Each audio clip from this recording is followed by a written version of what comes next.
How's it going, guys? Alex here. Welcome back to another Dokkan Battle video, and I want to quickly apologise if I sound a bit weird. I just basically have a massive cold, and I may sound a bit weird, some of you guys, and hopefully it goes in a few days, because I was planning on making that video that I just keep bringing up, but unfortunately, because I'm not feeling that well, I'll probably have to postpone it for like a week, maybe even two, who knows.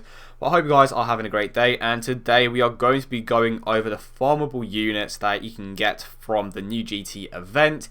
And if we jump straight into it with the Trunks, he has a very interesting leader skill. The only unit that I know of that has a similar leader skill to Trunks is the AGL cool off from the World Tournament. He basically reduces the attack and defense of STR types by 30%, whereas the Trunks reduces the attack of tech types by 25%. He doesn't reduce defense either, as well, pardon me. But it's an interesting leader skill. I will most likely be using some of these leader skills for for challenge videos, and you will see how in the coming days, hopefully. He causes extreme damage. He does have a farmable super attack, obviously, so he's going to be hitting somewhat hard on anyone in team. The only reason why you would probably use him is for that farmable super attack, and the fact that he also is a decent support unit. He gives free key to in types as well as a 30% defensive boost. As I've said in the past, defensive boosts aren't that great, but the good thing about this Trunks is that he does give a percentage boost over a flat out attack boost, defensive boost, pardon me. And if you didn't know, percentage boosts are better than flat out boosts just because they equate to more.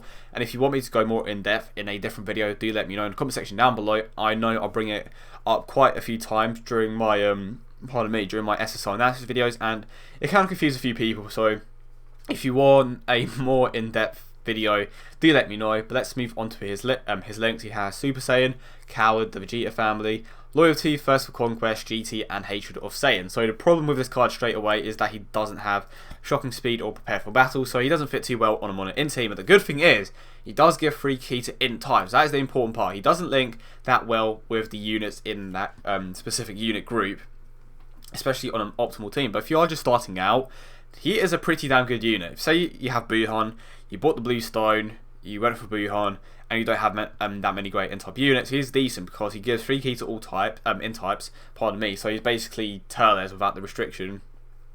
Well, I say Turles without the restriction. He is a Turles for the in-type. Turles gives free key to all types, whereas Trunks only gives it to in-types. But I would imagine that you're not going to be using this Trunks outside of an int team.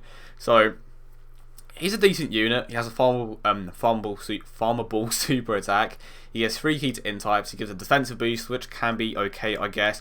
I mean, I guess it adds up when you are consistently lowering attack and defense for Buhan. Obviously, the higher defense and the more you lower attack, you know, the less damage you're going to take. If that makes any sense to you guys. So, is he worth farming? Yes, if you are a newer player, and if you want to give yourself a challenge, and if you just want to experiment with his leader skill, which I will at a later date. But now let's move on to Super Baby 1. His leader skill is interesting.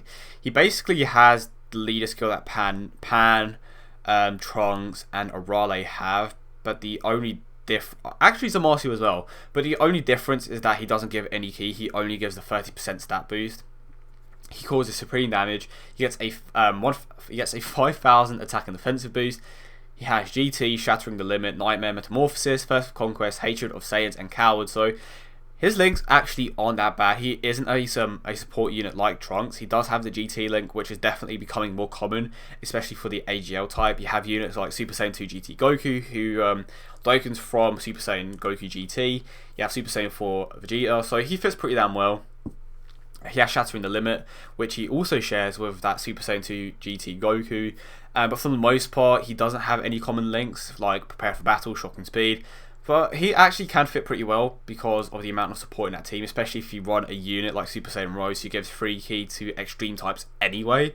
So even if you didn't have a unit like Rose, he would fit if you have specific units again. And is he worth farming? I honestly say so, because he gets a 5,000 attack and defensive boost, and when you add that to the when you apply the double Vegeta leader skill to his card, he is a decent unit, especially if you don't have any other top tier AGL type units. He is a good replacement, especially if you have a unit like Super Saiyan 4 Vegeta and obviously Goku, as I stated before. I would definitely say he is worth farming. if you are a new player or if you are lacking any good AGL type units. But now let's move on to Gohan.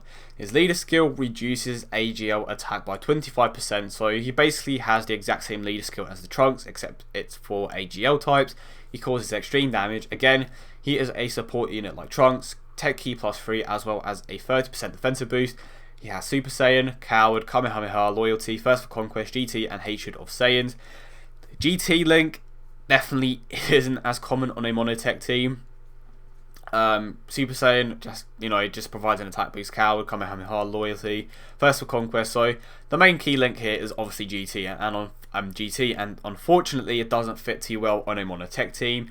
But I would definitely be using this Gohan specifically to take on an event. I'll be using units that basically just lower attack. And this would have been much better if he came out on Global, because I have a lot of units that do that. And I don't have that many on JP, unfortunately, but I still may give it a go. Yeah, I think... But overall, he is a good unit. He doesn't have the greatest key links. Unfortunately, he doesn't fit too well on a monotech team like the Trunks. But again, his redeeming quality is that he does give free keys to tech types as well as a 30% defensive boost.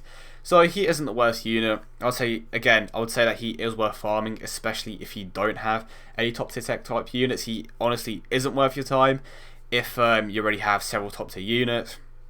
But he's nice to have, especially if you want to run a team that to take on a specific event. For example, the GT Link does more damage against Omega Shenron, so if you are lacking GT units and you obviously need one to take that event on, he is a good choice, as well as the Tech Pan, which is a summonable unit. You can also use Nova Shenron, so that's a good way of... That's basically an easy way of taking out Omega Shenron if you don't have that many units with the GT Link again. So Gohan is a good option if you don't already have 2 Tech type GT units, or 2 Tech types with the GT Link. And the same applies to Trunks. He has the GT Link. He's good against the Omega Shenron event, especially if you run him and Ice Shenron, which is actually probably better than running Gohan and a different unit, because you actually have to summon those 2 other units. For example, you have to summon Tech Pan and you have to summon Nova Shenron, whereas with Trunks he is a farmable unit, and so is Ice Shenron. So that is a pretty good combo, especially if you have a Buhan lead. And the same applies to Super Baby 1. If you don't have that many units with the GT Link, you can obviously go ahead and run maybe a Super Vegeta lead with a Super Saiyan 4 Vegeta friend, and then you can go ahead and run Super Baby 1 as well and link those 2 together, in which you will obviously do more damage. And the fact that he has a farmable super attack and supreme damage just makes it a whole lot easier. So basically their main use, well, I'll say their main use, but their best use is definitely for the Omega Shenron event. Alternatively, you can obviously use them on your team if you don't have that many top tier units, and if you're starting out. If you're using these units in your team, you're most likely just starting out, or you need a unit that makes a specific event easier, in which case that would be the Omega Shenron event. But before I leave, don't forget to follow me on Twitter. I'll basically leave the link in the description every video. So if you haven't already, go ahead and follow me. It's probably the best way for you guys to talk to me, because I am on Twitter a lot of the time. So if you have any questions or video suggestions for the future, go ahead and follow me and just obviously leave me a tweet. But as always, I hope you guys enjoyed the video, and if you did, do not forget to leave a like and subscribe for more content.